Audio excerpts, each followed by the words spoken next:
Oh,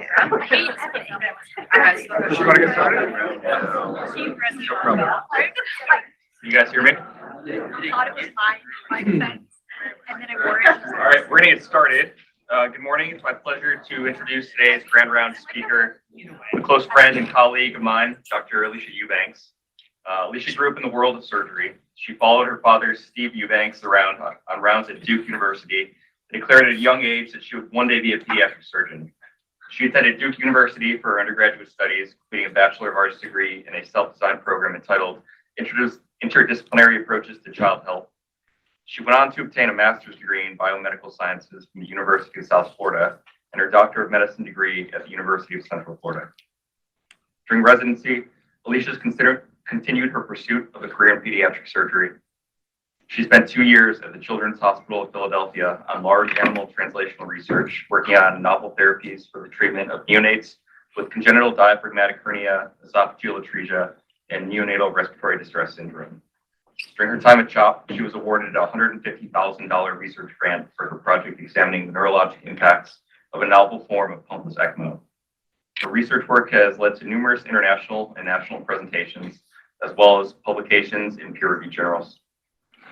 After residency, Alicia plans to continue her training as a pediatric surgery fellow at Columbia University, with particular interest in congenital anomalies and fetal intervention. Outside of medicine, she enjoys spending her free time traveling, trying new restaurants, and getting outdoors with her husband, Mark, and golden retriever, Poppy. Please join me in welcoming Dr. Alicia Eubanks.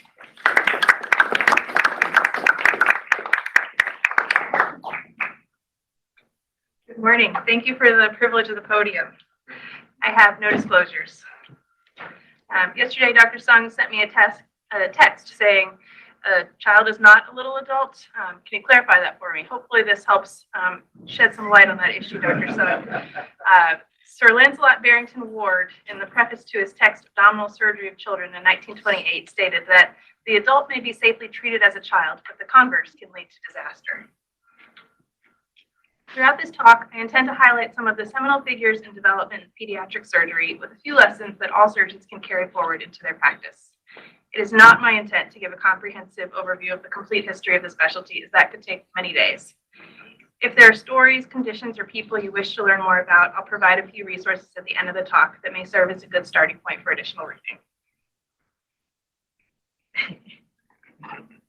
Long before pediatric surgery was practiced as a medical specialty, children were involved in some of the major advancements in medicine.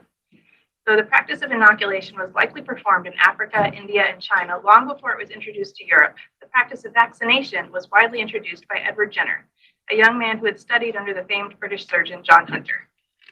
A child was the first patient that Jenner experimentally inoculated with cowpox as a vaccine for smallpox.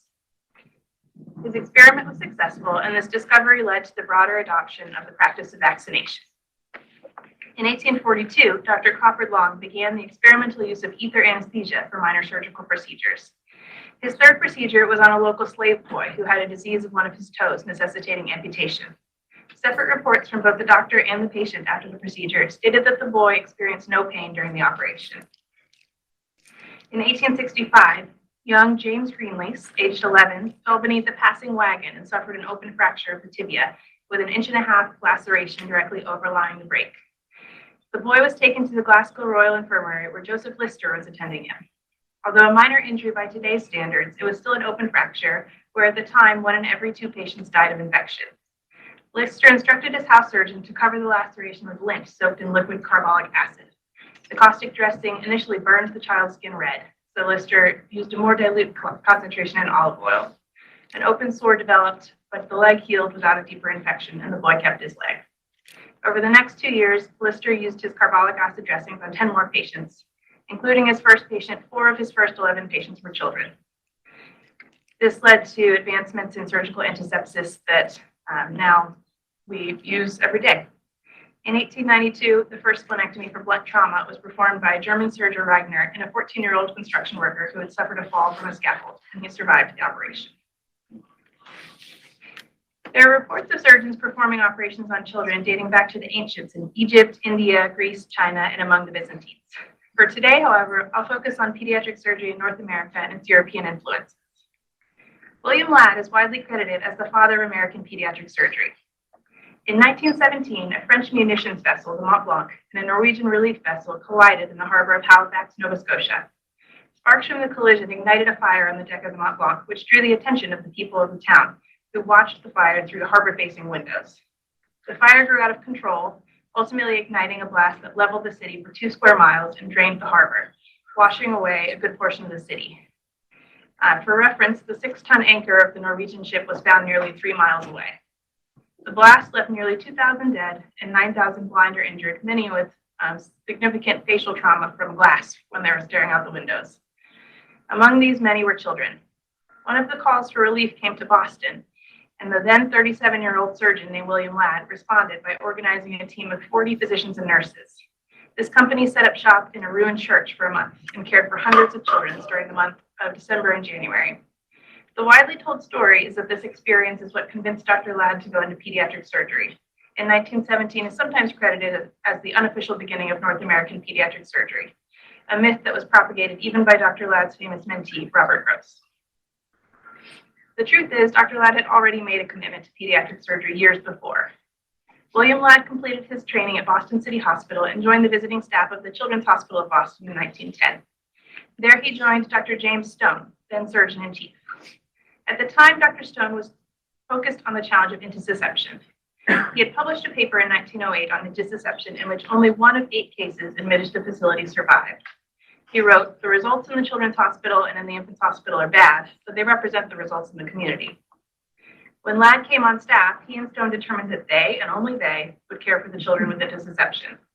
Their goal was to replicate the results of Dr. Charles Clubb of Sydney, who in 1907 had documented an operative mortality of only 13% in a series of 124 cases, a marked difference from the 90% mortality in Boston. They adopted Dr. Clubb's principles: operate early and not after exhausting the patient with attempted palliation and delay, but as soon as the diagnosis is made. Keep the infant warm. Use a right paramedian incision and remove the intestine to expose the lesion, and reduce the intussusceptum by pushing it from below, much as one would empty a flexible rubber tuber of air. Ladd was also the first to use a contrast enema in the diagnosis and treatment of intussusception. By 1913, Ladd and Stone had reduced mortality to 45%, a 50% reduction in 5 years. In 1927, Dr. Ladd took over as surgeon-in-chief at Children's. Among his other achievements in surgery were contributions to the treatment of pyloric stenosis, the recognition and treatment of congenital duodenal obstruction, now commonly known as the Ladd procedure, an operation for Wilms tumor, education of many of the pediatric surgeons to follow, and co-authorship of his seminal textbook, Surgery of Infancy and Childhood, published in 1941. A talk about the history of pediatric surgery, particularly one with Dr. McGarren in the audience, would be incomplete without a mention of Dr. Herbert Coe, the first surgeon to devote his entire practice to children. The majority of early pediatric surgery was practiced by surgeons who also maintained adult practices and appointments in the adult surgical services. This was the norm at the time. Pediatric surgery paid very poorly, and it was very difficult to make a living in purely pediatric practice. Dr. Coe completed medical school at Michigan, then spent the rest of his career in Seattle. His first appointment was at the Children's Orthopedic Hospital in Seattle, a small 7-bed facility. After his military service in World War I, Dr. Coe spent several months observing Ladd in Boston in 1919. As his practice in children grew, he gave up adults entirely and became the first full-time pediatric surgeon in the U.S. Isolated from his pediatric surgery colleagues on the East Coast, Dr. Coe worked to create a society for pediatric surgeons. Turned away by the American College of Surgeons, who at the time felt surgical specialization fragmented and weakened the field, he established the section on surgery within the American Academy of Pediatrics, now the longest-standing pediatric surgical society. He was known for his winsome personality and devotion to children, as evidenced by the quote here from one of his patients. A young hospitalized patient was asked by the evening nurse if he wanted to say his prayers. The answer was a firm no. "But don't you say your prayers at home?" "Yes, every night," the boy said. "Then why not here?" asked the nurse. "Dr. Coe looks after me here." Other notable early pediatric surgeons included Drs. Oswald Wyatt and Dr. C. Everett Koop. Dr. Wyatt was the second surgeon to devote his practice entirely to the care of children. After service in World War I and obtaining additional training in children's surgery, he returned home to Minneapolis and restricted his practice to children in 1928, right before the crash of 1929. He was refused privileges at the University Medical Center, as the chair at the time viewed that a surgeon trained at the University of Minnesota had the skills to operate on patients of all ages. As such, Wyatt opened a private practice, which became a success because local pediatricians preferred his specialized training and sent him all the referrals for children in need of surgery. His practice grew to become the largest American private practice in pediatric surgery, treating complex conditions such as bladder exstrophy and myelomeningocele. Dr. C. Everett Koop on the right is known for being the longtime surgeon-in-chief of the Children's Hospital of Philadelphia, but it is less known that he was the fifth choice for the job. Dr. Koop was just 30 years old, near the end of his surgical residency at Hupp, laid up in the hospital with pharyngitis, when Isidore Radvin, then the chair of surgery, burst into his hospital room at 5 a.m. and appointed him surgeon-in-chief at CHOP. Koop had only had a few months of training in pediatric surgery and residency, but famously commented that children did not get a fair shake in surgery. At the time, CHOP was staffed by 4 part-time surgeons who also operated on adult patients. According to Koop, they had not done it particularly well and certainly had no abiding interest.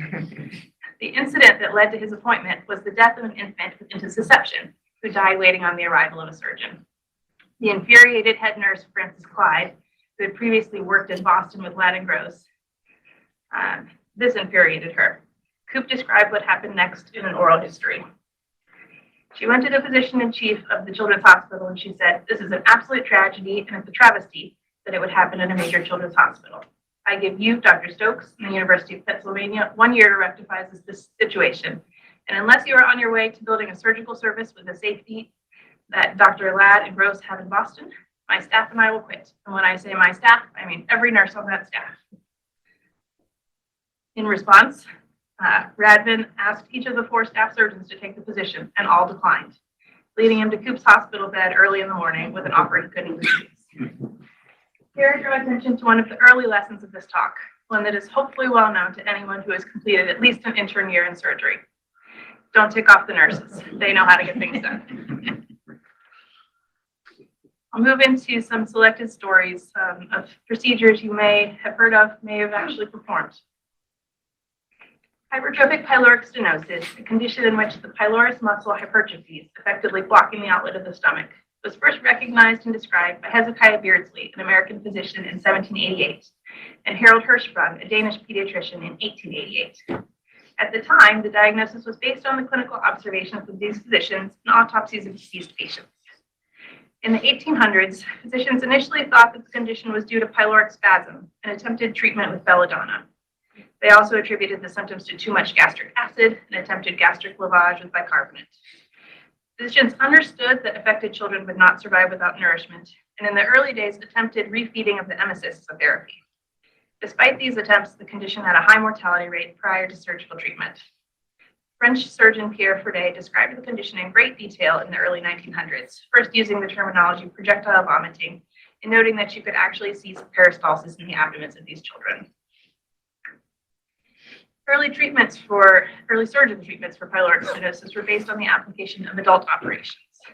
The first successful GI surgeons came from the Billroth School in Vienna. With the advent of anesthesia and antisepsis, surgeons at the Billroth School devised operations for such conditions as peptic strictures and obstructing cancers leading to gastric outlet obstruction.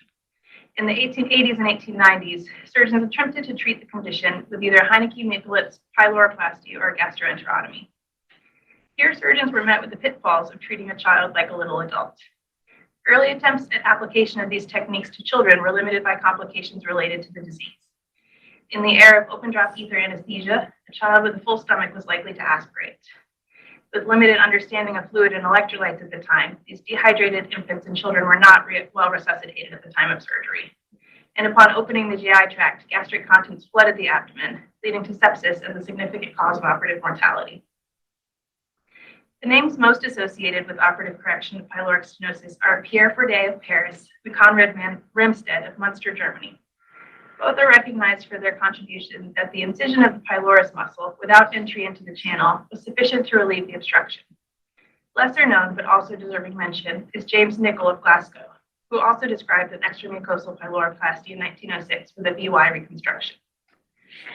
Froude published his technique for extramucosal pyloroplasty in 1907. He performed a longitudinal incision of the pylorus muscle, but then attempted to close it transversely in Heineke-Michelitz fashion.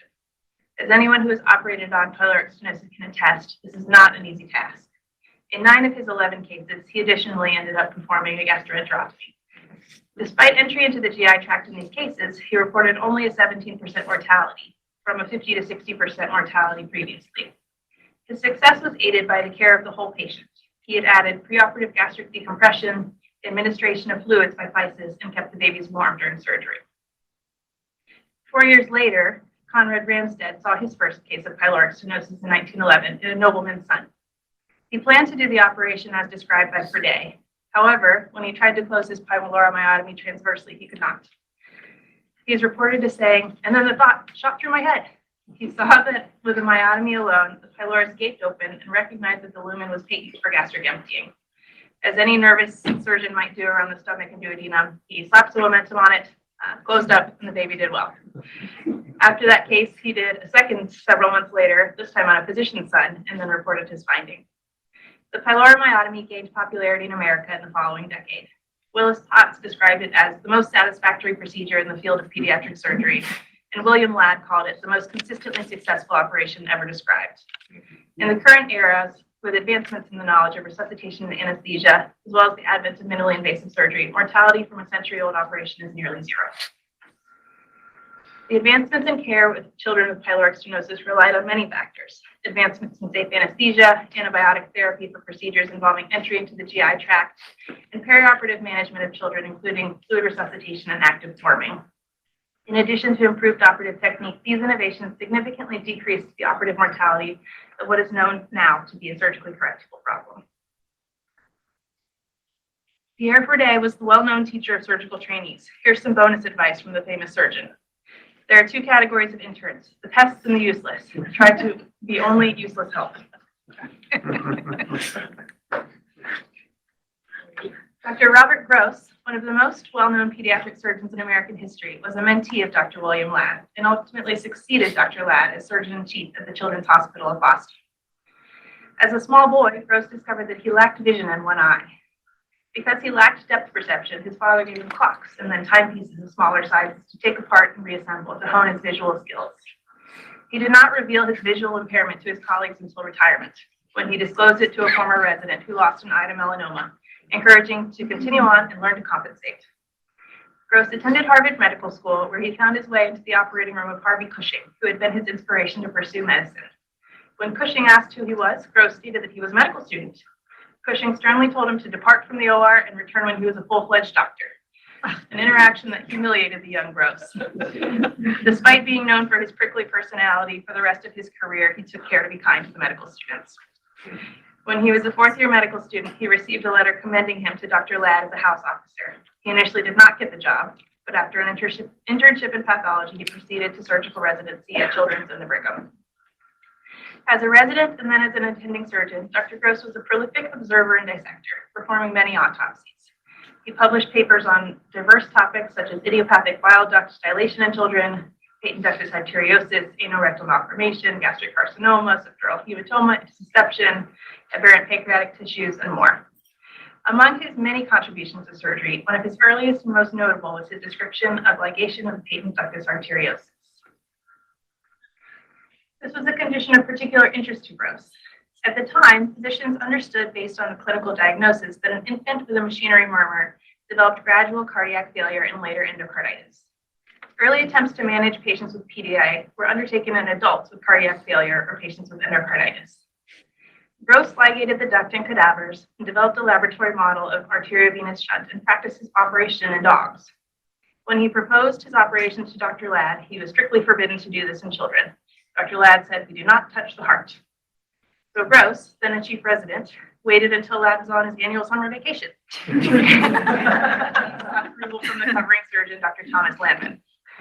The operation, conducted with open drop anesthesia, took 1 hour and was completed in total silence. The sterile stethoscope was used intraoperatively to confirm closure of the fistula. The patient, Lorraine Sweeney, did well, and she was discharged 10 days later. She lived to adulthood and maintained a long-term friendship with Dr. Gross. Reportedly, Dr. Gross ran into Dr. Ladd at the club, some kind of country club or the Harvard club, shortly after the operation.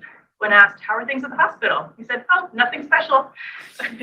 Ladd later found out in the press about Dr. Gross's insubordination, and he was furious. He briefly fired the young surgeon until he was rehired under pressure from the hospital board. Though they worked together as colleagues and co-authors on their textbook, their relationship remained frosty from then on. Ladd opposed Gross's appointment as his successor as surgeon-in-chief in Boston after Ladd's retirement. Shortly after Gross's achievement, cardiologist Helen Taussig went to hear him lecture in Boston on his new operation. Dr. Taussig was aware that a child with tetralogy of Fallot often decompensated days after birth when the ductus arteriosus closed. She surmised that a ductus artificially created by a surgical operation might preserve enough blood flow to the lungs to maintain gas exchange. After his lecture, Dr. Taussig approached Gross to ask whether such an operation might be done. "Yes," Gross said.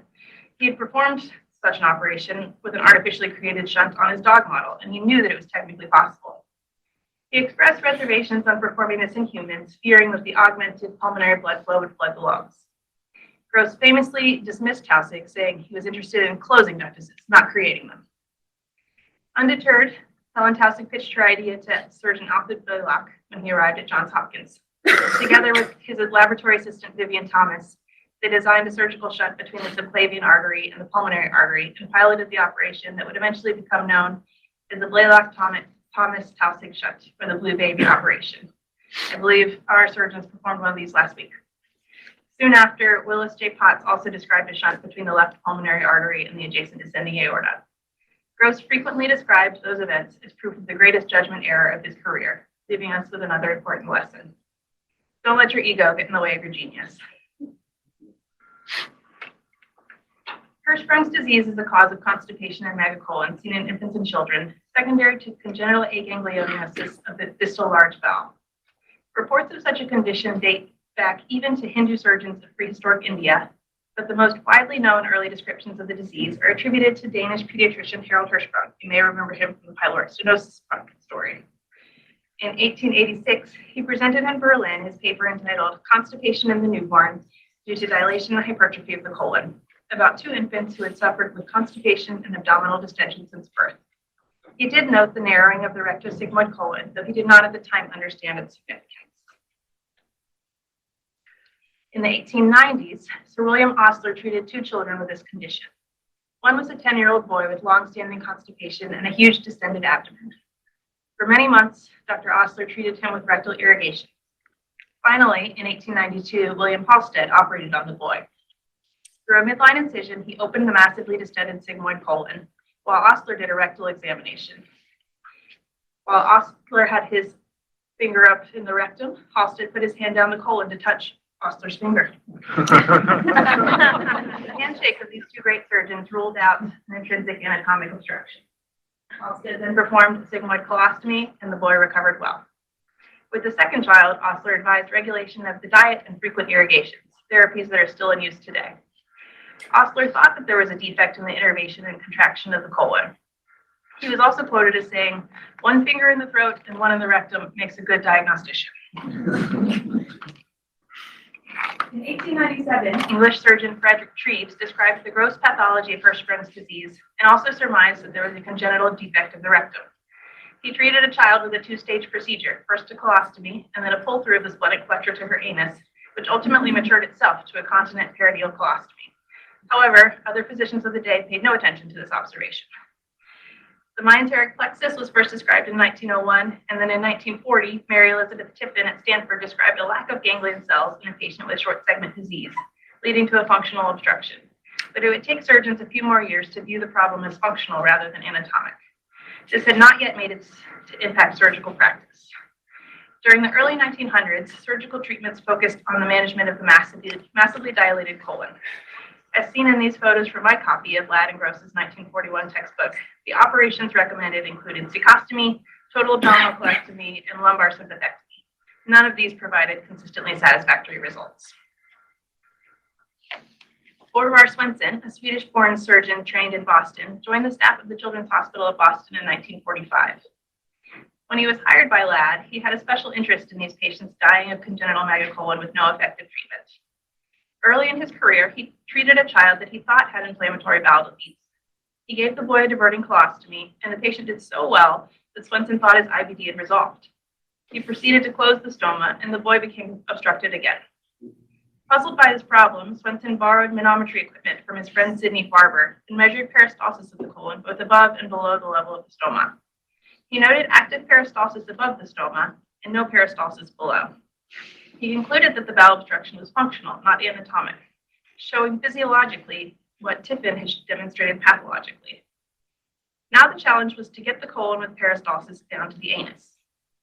Swenson and collaborator A.H. Bill developed an operation experimentally in dogs that would eventually become known as the Swenson pull-through. This was essentially an ultra-low anterior resection, whereby the abdominal rectosigmoid colon was resected and the colon was everted through the anus for anastomosis, preserving the internal sphincter muscle. When Swenson discussed his proposed operation with his boss, Robert Gross, then the surgeon-in-chief, Gross opposed the plan. He was concerned that the low pelvic dissection would lead to urinary incontinence and sexual malfunction. In a little bit of deja vu for Gross, Swenson offered the operation anyway to his first patient, and Gross attempted to take over the patient's care. However, the patient's mother refused to proceed with Dr. Gross's care and would only have surgery with Dr. Swenson. Swenson ultimately performed the operation in 1948, and it was a success.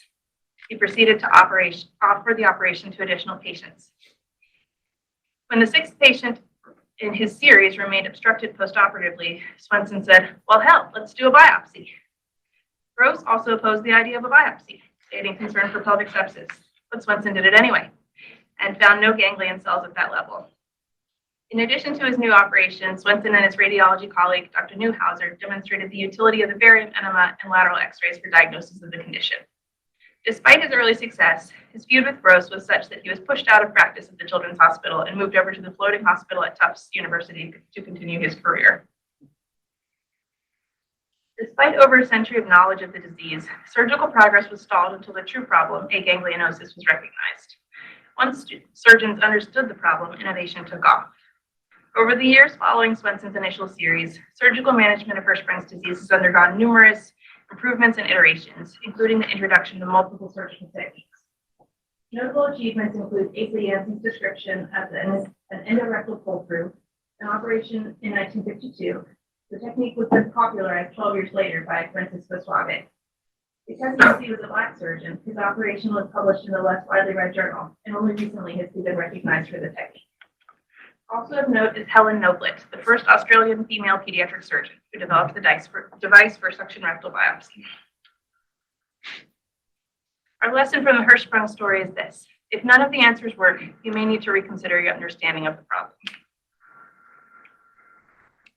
I'll now move on to some more modern innovations in pediatric surgery. To me, one of the most exciting developments in pediatric surgery of the last half century has been the advent of fetal surgery. Research using fetal animal models of anatomy, physiology, and pathophysiology began as early as the 1920s, but consideration of human interventions did not become a reality until we achieved technical advances in fetal imaging and monitoring beginning in the 1970s and 80s. Early attempts at fetal transfusion procedures in the 1960s were met with discouraging results, but set the stage for later human fetal interventions. Many experiments in fetal lamb and non-human primates were conducted in the 1980s at UCSF and UC Davis, targeting disease processes ripe for human intervention. The picture on this slide is of a fetal lamb model of congenital diaphragmatic hernia. Some of those hands are mine. The first disease to attract serious attention as a possible target for fetal intervention was fetal hydronephrosis, specifically bladder outlet obstruction in a male with posterior urethral valves. The disease was one of the first and easiest to detect sonographically, and the disease was relatively well understood. First, it was demonstrated in the laboratory and in human fetuses that without intervention, the severe obstruction would produce oligohydramnios, pulmonary hypoplasia, and renal failure.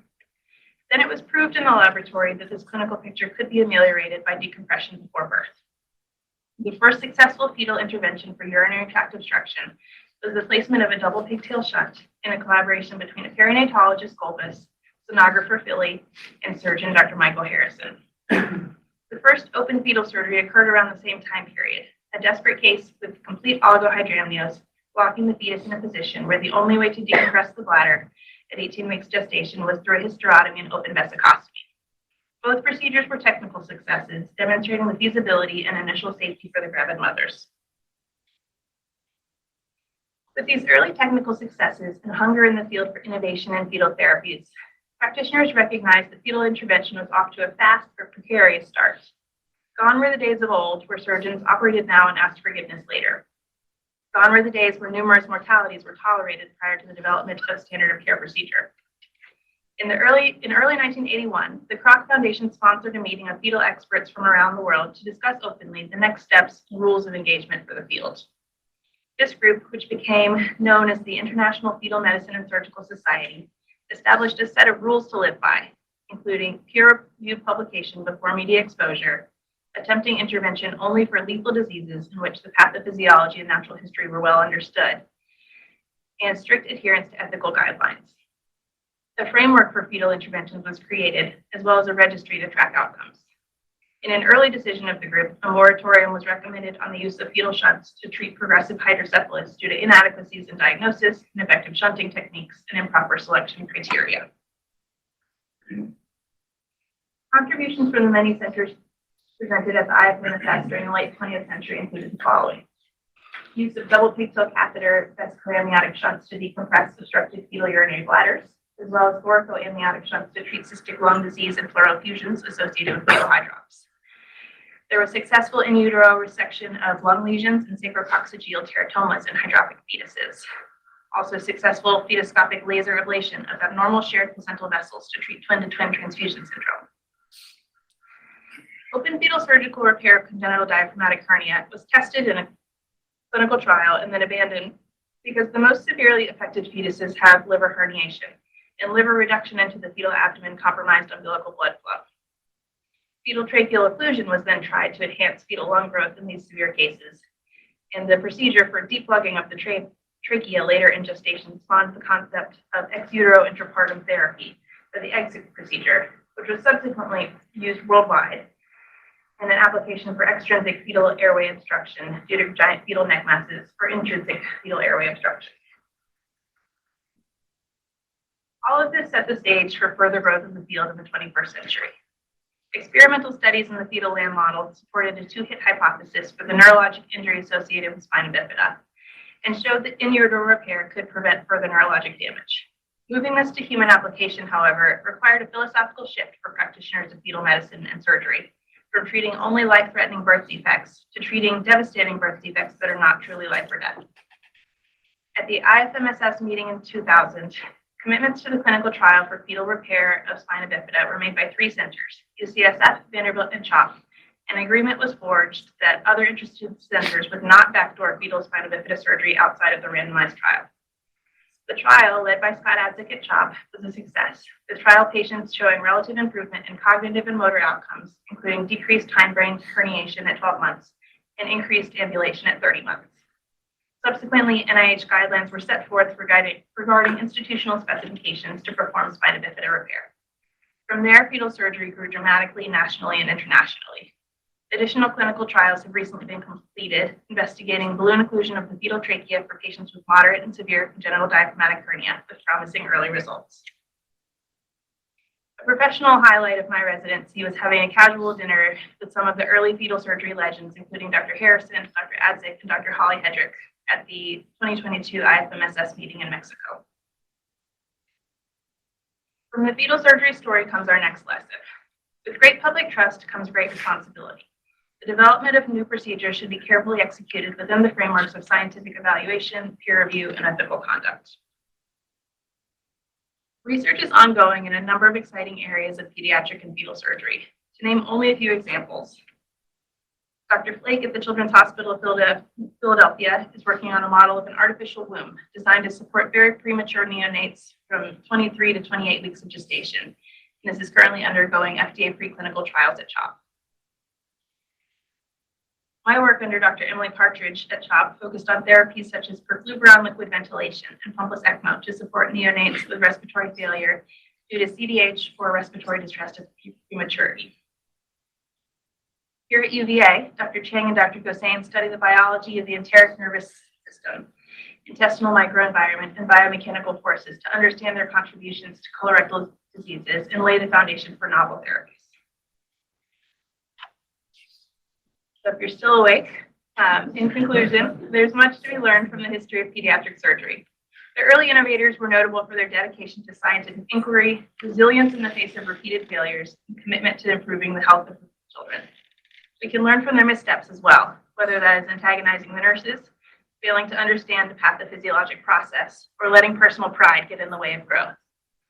As we move forward into future innovations, we can carry forward inspiration from these early pioneers, as well as an increased emphasis on safe and ethical conduct of research as it applies to vulnerable patients. Children and adults worldwide are alive and well thanks to the contributions of the many early pediatric surgeons and the generations of mentees they have trained. For the creation of this talk, I'm indebted to the work of Don Nakayama, MD, both in the form of published manuscripts and podcasts. John Raffensperger, MD, and colleagues wrote a beautiful and comprehensive text on the worldwide history of pediatric surgery, which I recommend to anyone with further interest in the subject. Many of the quotes and stories shared in this talk were originally gleaned from these resources, as well as from the rich oral histories told by the surgeons themselves and published on the American Academy of Pediatrics website. Here's some additional citations. And now for the fun part. Now we reach the part of the presentation where I extend my thanks to the many faculty who have shaped my path as a young surgeon. I would like to extend special thanks to the pediatric faculty for their mentorship and support. To Dr. Dengel for personal mentorship. To Drs. Hedrick and Shermer, my role models in surgical mastery and professionalism. To Dr. Hong and Dr. Yang for always demonstrating care and concern for my wellness as a person as well as a trainee. To Drs. Carter, Schroen, Zayfudem and Ruff, and Dr. Bauer, who demonstrate the ownership and care it takes to be complete doctors for your surgical patients. To Drs. Tache, Sung, Friel, and Klaus, thank you for your dedication to teaching residents. And to all the UVA surgeons who have invested your time and energy in training me, thank you. Thank you to my co-chiefs and friends who have helped me stay sane and provided lots of laughs along the way. Thank you to my dad, my first surgical role model, and to my mom, who taught me everything I know about good behavior in boys. And thanks to my husband, Mark, my best gift from UVA, who is a constant support and excellent dad to Poppy and soon-to-be baby Krieger. Thank you for your attention. I'd be happy to take any of your questions.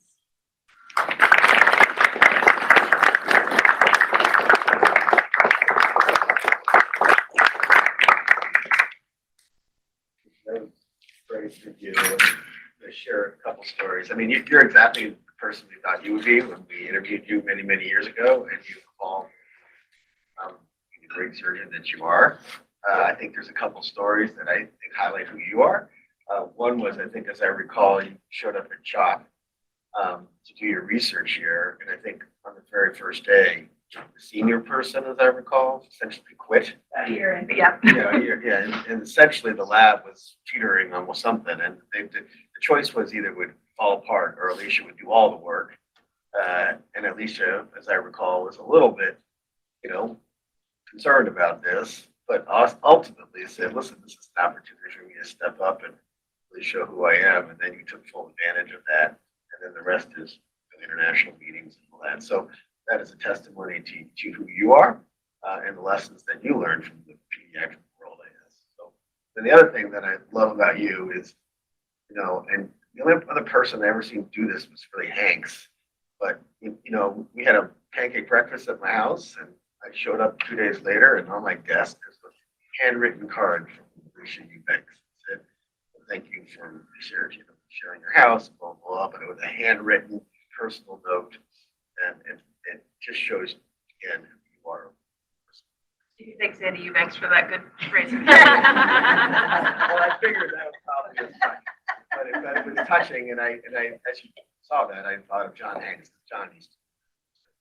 But my question to you a little bit is that there is a little bit of a dichotomy between the rogueness and then how controlled we are now. Is there something in between? Because it feels like what they did was seemed crazy in retrospect. But sometimes today it's really hard to get that innovation going. And where's the sweet spot?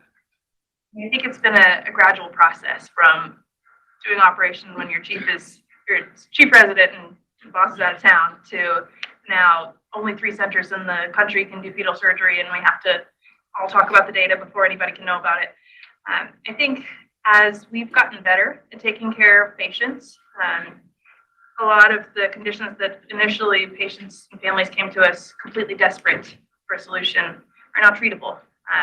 The option is not, here's my baby and they die if they're not in your hands. The option is, should I go to Dr. McGarrett? Should I go to Dr. Cheng? Who's got the best outcomes? And so as we, as a field, have gotten better at taking care of people, the expectations of our patients have also appropriately increased. And so now that we know how to do things better, our responsibility is greater to do things in a controlled fashion. Dr. McGarrett. Lisa, I just want to thank you so much. This is interestingly, last night I was having dinner with Dr. Rogers because John Waldhausen was in town. So there was a breadth of experience and exposure that is, walking down through some memory lanes here as you went through this.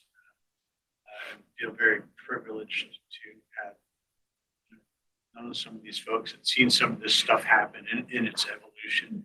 And now I'm thrilled that you're going to Columbia and taking the reins, moving forward with this. You'll find this to be an unbelievably satisfying career, and I know you'll make great contributions. So thanks for everything you've done to get to this point. I'm glad you're on our service for another month, and we can get you kind of streamlining right into your fellowship. Thank you for everything you've contributed. Something that I enjoyed in preparing this talk is that there are very few generations between some of these early leaders in pediatric surgery and people of today, sometimes only one or two. And I thought it was really neat that on the AAP website, they've done oral histories with a lot of these famous surgeons, interviewed by other famous surgeons, maybe one generation behind. And I hope that's something that as we further develop surgery in other fields, for example, minimally invasive surgery, that we carry forward a similar practice, getting the stories of the Dr. Shermer and the Dr. Eubanks before that time has passed and that opportunity is gone. I'll mention there's also a publication out by American Pediatric Surgical Association as well. I think at their 50th anniversary. Actually, I had the privilege of interviewing Brad. So there's just more research. Yeah, but your point is. Sure. Alicia, that was an outstanding talk, well prepared, well researched, and typical of the high quality work that you've done while you've been here. It's been such a pleasure to see you develop, and I know you're going to have a great career in pediatric surgery. I do want to tell one little story about relative to the title of your talk. I was a junior faculty member, and we were having an M&M discussion, and it was about a pediatric complication. And I think I made the mistake of, Dr. Rogers, of course, was a pediatric surgeon. This was way back around 1985 or 90. And I made the mistake of saying, well, you know, this is how we would treat the person as an adult. And I then was subjected to about a 10 or 15 minute tongue lashing rather, by Dr. Rogers about how a child is not an adult patient. Never make that mistake. And so I never said anything like that again.